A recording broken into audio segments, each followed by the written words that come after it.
جو صورتحال جو آپ نے میڈیا کے سامنے آج رکھا ہے نا، اس سے تو یہ خدشات پیدا ہو، بلکہ پہلے سے زیادہ ہو گیا خدشات میں کہ اب نگران حکومت کا جو بنیادی مینڈیٹ تھا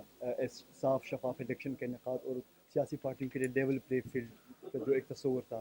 تو وہ تو اب ممکن نظر نہیں آ رہا. آپ خود خدشات کا اظہار کر رہے ہیں. تو نگران حکومت اب اس مینڈیٹ پر کیا عمل کرانے میں ناکام ہے، یا مطلب کوئی آپ اس طرح کا کوئی صورتحال نکالیں گے کہ یہ صورتحال آپ کے کنٹرول میں آ جائیں؟ سر بالکل انشاءاللہ صورتحال ہمارے کنٹرول میں ہے اور آئے گی. آج آپ کے سامنے ہم یہ بیٹھ کے یہ جو باتیں کر رہے ہیں تو صورتحال ہمارے کنٹرول میں ہی ہے نا، کہ ہم یہ صرف آپ عوام کو بتانا چاہ رہے ہیں، آپ بھائیوں کو ہم یہ بتانا چاہ رہے ہیں کہ ایکچوئل ریئلٹی کیا ہے.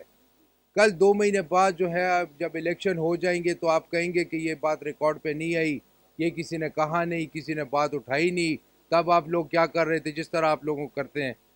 تو میں یہ بات پہلے دن سے آپ کو یہ ریکارڈ پہ لے آیا ہوں، کیبنٹ میٹنگ میں بھی لے آئے، یہاں پر بھی لے آئے کہ آپ جو ہیں شفاف الیکشن کے لیے اکراس دا بورڈ کرائیٹیریا یہ ہونا چاہیے کہ جو بندہ 5 سال سے ایک پوسٹ پہ ہے اس کو آپ 2 مہینے کے لیے سائڈ پہ کریں، اور او ایس ڈیز جو ہیں اور جو اس طرح کے لوگ ہیں جنہوں نے 5 5 سال پوسٹنگز نہیں دیکھی ہیں، آپ ان کو ان پوسٹوں پہ لگائیں، ہم سے الیکشن کروائیں. 2 مہینے بعد جس دن ہم جائیں ایک دن پہلے انہی لوگوں کو واپس لا کے بٹھا دیں. اچھا سر، صوبے کا چیف ایگزیکٹو جو ہوتا ہے آئینی طور پر وزیر اعلیٰ ہوتا ہے، لیکن یہاں پہ ایک تاثر ہے کہ وزیر اعلیٰ وجوہات کا تو علم نہیں لے کے کہہ رہے ہیں کہ تقریباً غیر فعال ہیں، جبکہ دوسری طرف ایک جو آئینی عہدیدار ہے وہ بہت زیادہ ایکٹیو ہے، پرو ایکٹیو ہے. تو کیا یہ اس وجہ سے ہو رہا ہے کہ جو حکومتی معاملات آپ کے کنٹرول میں نہیں آ رہے ہیں، بیوروکریسی آپ کے کنٹرول میں نہیں آ رہے ہیں؟ ہمارے چیف منسٹر صاحب بالکل فعال ہیں اور بہت ہی ماشاءاللہ سمجھدار اور بڑے ہی زیرک انسان ہیں.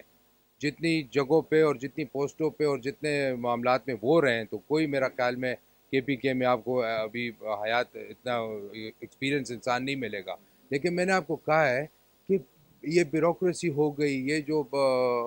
دفتری یہ جو ہو گئے، یہ ایک پورا ایک وہ سسٹم ہوتا ہے. اس کو جو ہے نا اس سے ڈی ٹینگل کرنا اور اس سے وہ ان کے یہ پنجوں سے یہ چیزیں نکالنا جو ہے اتنا آسان نہیں ہوتا، یہ کروانا پڑتا ہے. اور ہمیں یہ کروانے میں تھوڑی ٹھیک ہے دشواری ہوگی، لیکن انشاءاللہ میری امید ہے کہ الیکشن کے لیے ان 2 مہینوں کے لیے اگر یہ نہیں کرتے ہیں تو بس پھر ہم فارمیلٹی جو ہے وہ پوری کریں گے اور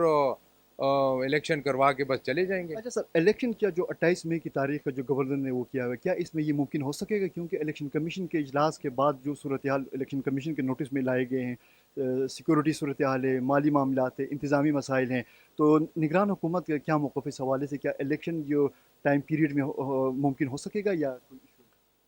میں آپ کو اس حوالے سے یہ جو ہے ابھی الیکشن کمیشن کا ہماری نگران حکومت کا جو مینڈیٹ ہے free fair and impartial election, جب ڈیٹ اناؤنس ہوگی، جب ہمیں نوٹیفیکیشن آئے گا کہ اس دن آپ نے الیکشن کرانے ہیں، ہم اس دن جو ہے ہمارا رول شروع ہو جاتا ہے. تب تک جو ہے یہ الیکشن کمیشن کا کام ہے، گورنر صاحب کا کام ہے، وہ جانے اور ان کے کام جانے. ہم اپنے کام پہ توجہ دیں اور جو یہ اب آپ کے سامنے میں ابھی یہ باتیں کی ہیں.